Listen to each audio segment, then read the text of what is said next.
السلام علیکم، آپ دیکھ رہے ہیں 39 نیوز۔ نظر ڈالتے ہیں آج کی نیوز پر۔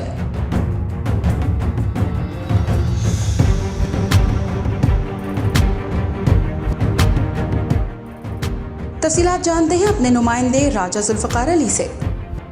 اٹلی یورپی یونین سے ترسیلات زر بھیجنے والا سب سے بڑا ملک بن گیا ہے۔ اس سے پاکستان کو درپیش کرنٹ اکاؤنٹ کے فرق کو بھی دور کرنے میں مدد ملے گی۔ سفیر پاکستان نے اہم عوامل پر روشنی ڈالتے ہوئے کہا کہ اب پاکستان کو سیزنل ورک ویزا پروگرام میں بھی شامل کیا گیا ہے۔ اس سے کم عمر ہنرمند افراد کو کام کرنے میں مدد ملے گی، جبکہ اٹلی پاکستان کی 8ویں بڑی برآمدی منڈی بھی ہے۔ باسمتی سپلائی میں پاکستان کا حصہ 82% تک بڑھ گیا ہے۔ چمڑے کے شعبے سے تعلق رکھنے والے 40 کے قریب پاکستانی تاجروں کا وفد اگلے ہفتے اٹلی کا دورہ کرے گا۔ اٹلی میں موجود پاکستانی سفیر نے 39 نیوز سے بات کرتے ہوئے بتایا، اٹلی میں 1.5 سے 2 لاکھ تک پاکستانی اس وقت موجود ہیں، اور یہ سارے بہت ہی محنتی ہمارے جو ورکرز ہیں، وہ اٹلی میں ان کی اکانومی میں بھی بہت کنٹریبیوٹ کر رہے ہیں۔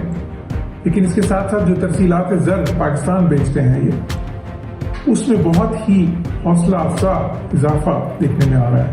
پچھلے سال اٹلی نے ایک ایمنیسٹی اسکیم کا آغاز کیا تھا، جس سے کہ جو انڈاکیومنٹڈ ورکرز ہیں ان کو ریگولرائز کرنے کے لیے اسکیم تھی۔ تو اس اسکیم میں ہم نے پوری کوشش کی کہ ہمارے زیادہ سے زیادہ پاکستانی جو یہاں پہ انڈاکیومنٹڈ ہیں اس سے استفادہ حاصل کر سکیں، اور مجھے یہ بتاتے خوشی محسوس ہو رہی ہے کہ تقریباً 16 سے 18 ہزار پاکستانی جو ہیں انہوں نے اسکیم سے مستفید ہوئے، انہوں نے اپلائی کیا، اور آہستہ آہستہ ہم سب کو ریگولرائز یہاں پہ کیا جا رہا ہے۔ پھر اسی طرح سیزنل ورکرز ویزاز جہاں پہ ہوتے ہیں وہ مختلف ملکوں کے لیے اپروو کیے جاتے ہیں، وہ ہزاروں کی تعداد میں ہوتے ہیں، ان کے جو ہارویسٹنگ سیزن ہے اور دوسرے سیزن اس کے لیے۔ تو اس سے بھی پاکستان نکل چکا تھا، یہاں پہ پاکستان کو اس لسٹ سے نکال دیا گیا تھا۔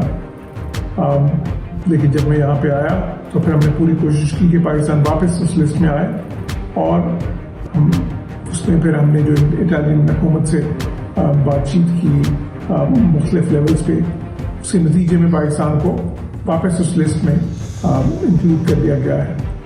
پچھلے سال بھی اور اس سال بھی پاکستان کو 21-22 کے لیے بھی اس میں لسٹ میں انکلوڈ کر دیا گیا۔ اس سے بھی ہمارے سینکڑوں پاکستانی کو ویزاز، سیزنل ورکرز ویزاز ملیں گے، اور وہ اس سے استفادہ حاصل کر سکیں گے۔